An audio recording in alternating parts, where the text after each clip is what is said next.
आज हम एक ऐसी खबर से आपको रूबरू कराने वाले हैं जिसने 2022 की राजनीति में आंसुओं का सैलाब ला दिया है।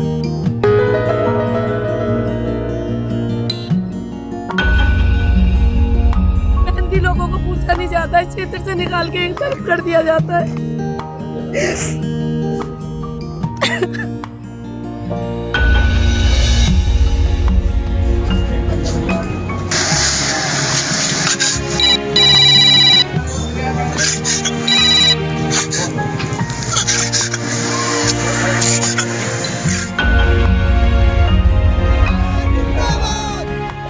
आप लोग का साथ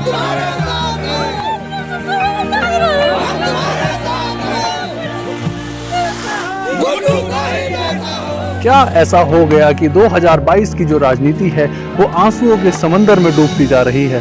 देखिए, मेरे जो फादर हैं लंबे समय से किसी पार्टी में नहीं गए हैं, कांग्रेसी थे, हैं, रहेंगे। मैं एक लड़की हूँ, गवर्नमेंट सर्वेंट भी रही हूँ। सर्वाइव अपना जीवन चलाने के लिए इंसान जॉब भी करता है, जीवन यापन करने के लिए इंसान जॉब भी करता है। मैं जॉब में भी रही हूँ। मैं जब से पैदा हुई हूँ तब से ही कांग्रेसी हूँ।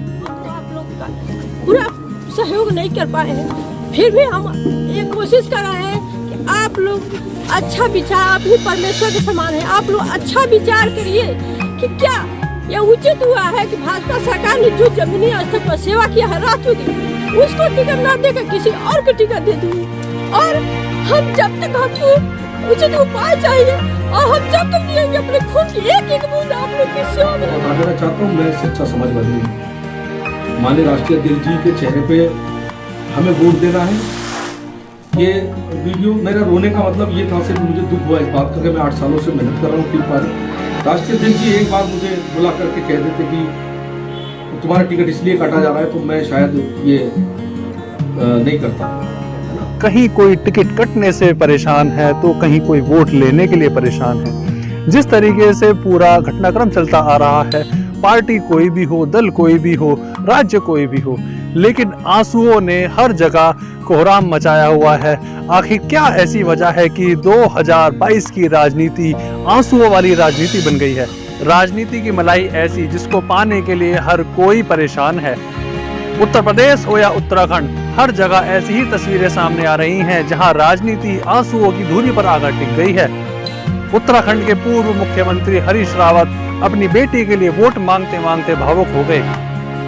इसी सभा के अंदर उनकी बेटी भी मौजूद थी, जो उनकी भावुकता को देखकर अपनी आंखों को नम कर बैठी। मुख्यमंत्री होगा, कोई कहता है कुछ होगा, कोई कहता है कुछ होगा। मैं आप सबसे कहना चाहता हूँ, मैंने बेटी घर की इज्जत मान, मैंने बड़ी हिम्मत करके, बड़ा मजबूत तरीका करके अपनी बेटी से कहा है कि आप आशीर्वाद ग्रहण करो। यदि मैंने जिंदगी में लोगों की, इंसानों की सेवा की है, तो इस बार मैं हिंदू न मुसलमान मेरी बेटी को भी बना।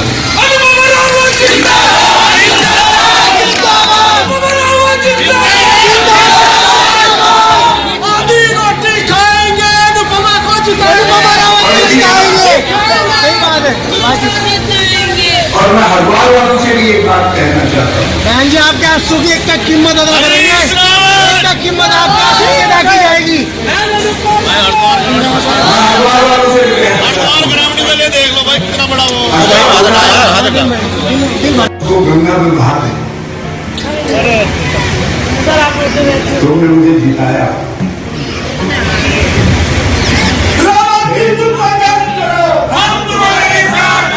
एक बात हरवाल के लोगों मुझे बता दो, मैंने कभी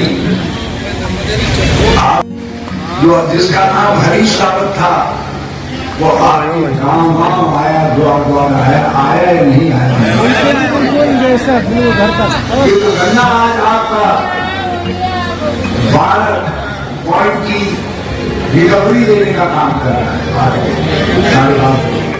भावुक हो गए, आप भी भावुक हो गई।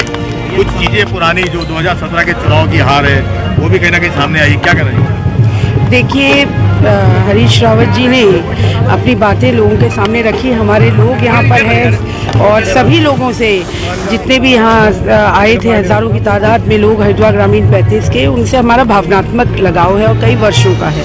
तो कई बार ऐसे क्षण आ जाते हैं कि व्यक्ति भावनाओं में हो जाता है, और जब व्यक्ति बहुत ही दिल से किसी के लिए मन से सेवा करता है और उसका फल उस समय उस तरीके का नहीं मिल पाता, तो कई बार हो जाता है। तो हरीश रावत जी भी भावनाओं में भय, और उनको देख के कहीं ना कहीं मुझे भी कुछ ऐसी वो क्षण था कि मुझे भी वो चीज़ें याद आ गई और मैं भी बह गई। 2017 का जो हार हुई है उसकी टीस अभी भी दिल में है? नहीं, हार और जीत का सवाल नहीं है। बात यह है कि बहुत दिल से क्षेत्र के लिए कार्य किए थे।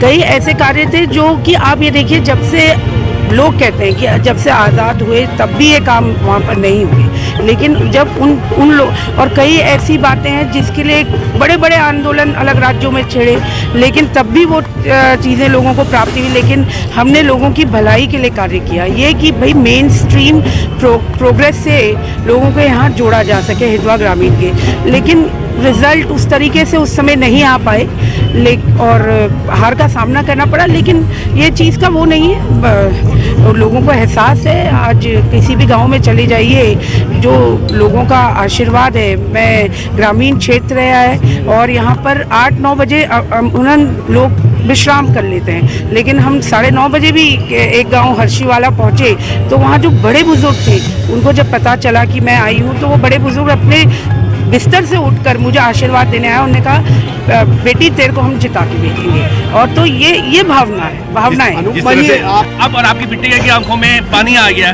क्या कहेंगे इसका? क्या कारण रहा है? बहुत सारे हमारे पुराने साथी भी मैंने देखा, तब मैंने अपने को बड़ी मुश्किल से कंट्रोल किया, वो भी रोने लग गए थे। कुछ वादे किए हैं?